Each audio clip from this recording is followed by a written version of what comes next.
늘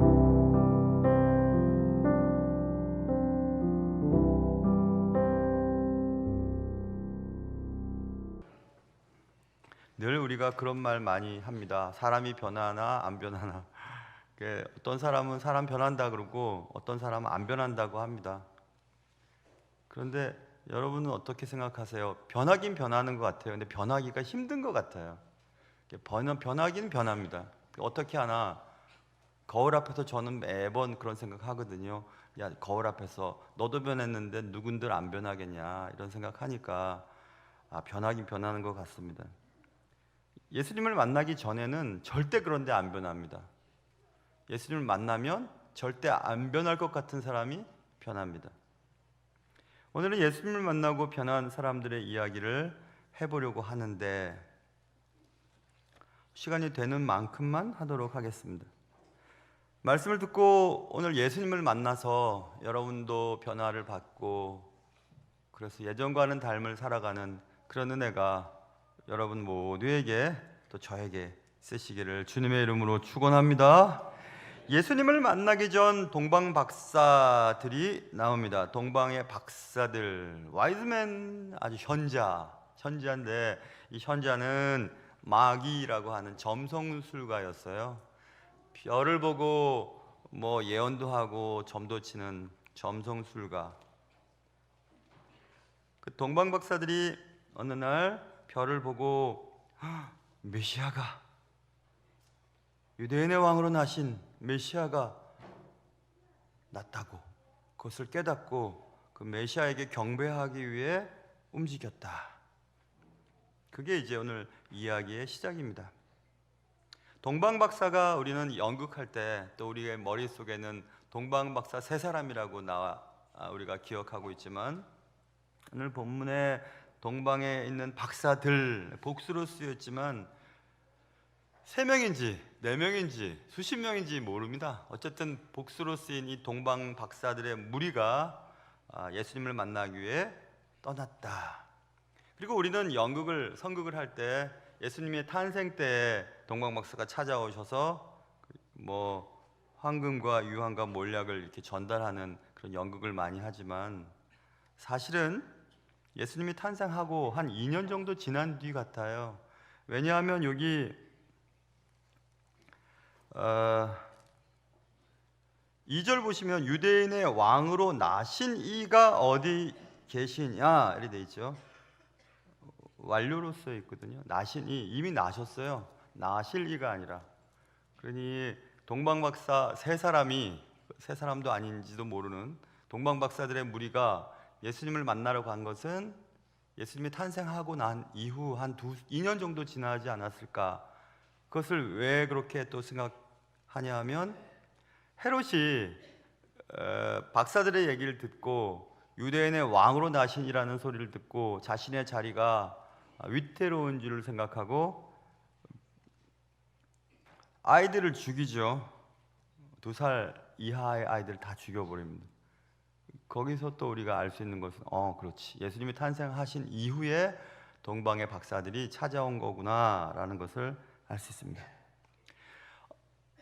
메시아가 나타났다는 것을 보고 별을 따라 그들은 움직였습니다. 그래서 학자들에 따라 좀 견해 차이가 있으나 그들의 여행, 메시아를 만나러 메시아에게 경배하기 위해 떠난 여행 기간이 한 2년쯤 되지 않았을까 이런 얘기들도 합니다.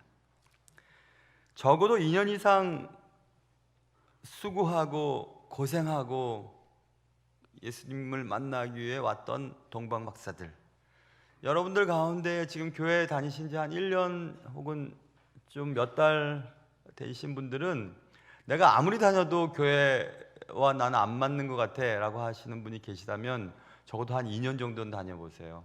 2년 정도 다니면 수고하고 열심히 예수님을 만나고 예수님께 경배하기 위해서 열심히 다니시면 만나시게 될 거예요. 분명히 만나시게 될 겁니다. 그러니까 예수님을 만나기 전 동방 박사들은 자발적으로 헌신하며 예수님께 경배하기 위해 여행을 떠났다. 예수님을 만나기 위한 그들의 열망은 그들을 계속 여행하도록 하였다. 그것이 예수님을 만나기 전 동방 박사들이었습니다. 그리고 예수님을 만난 동방 박사들은 예수님을 만났을 때 보배합을 열어 예물을 드렸다. 예물은 황금과 유향과 몰약이었다. 그것들의 의미를 따져보기에는 시간이 없고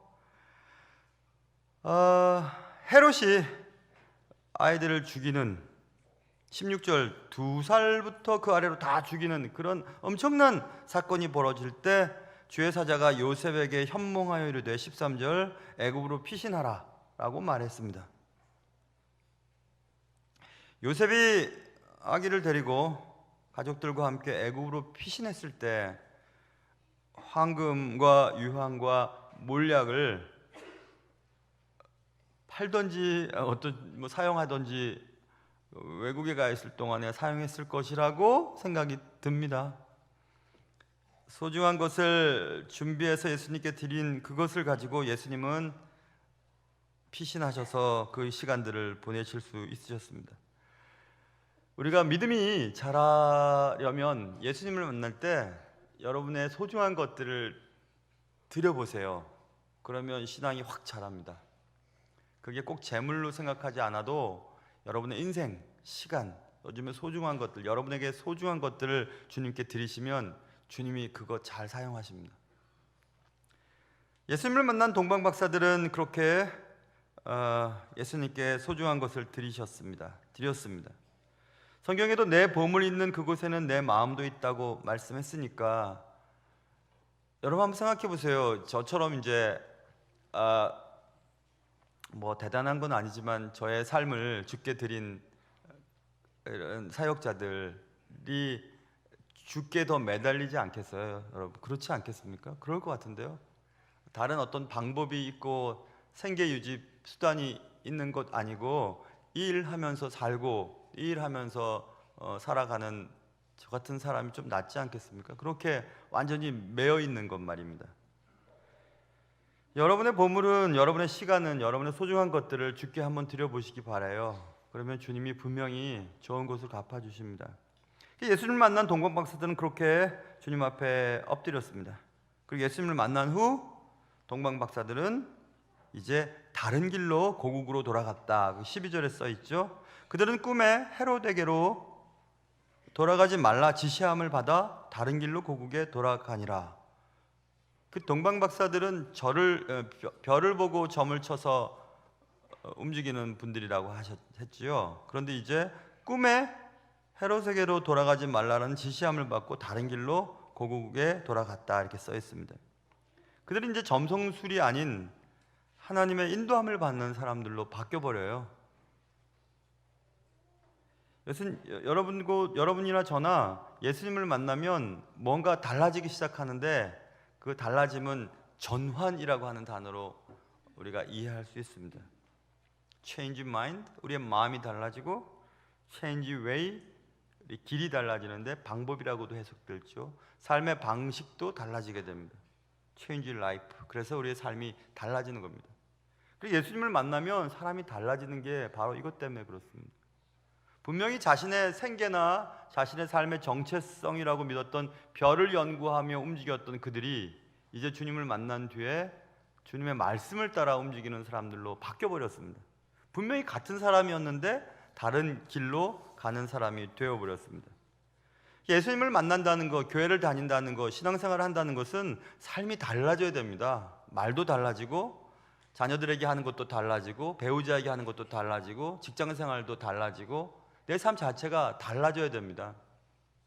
그게 예수님이 오신 목적이고 예수님을 받아들이는 사람이 얻어야 될 것입니다.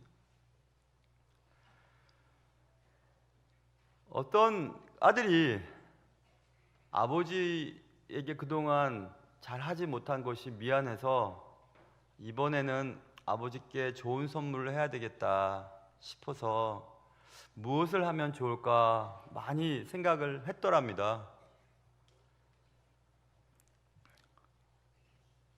그 아들이 어떻게 하면 아버지를 즐겁게 해주고 아버지에게 특별한 선물을 해줄 수 있을까 고민하다가 마침 발견했는데 어떤 새를 발견했어요.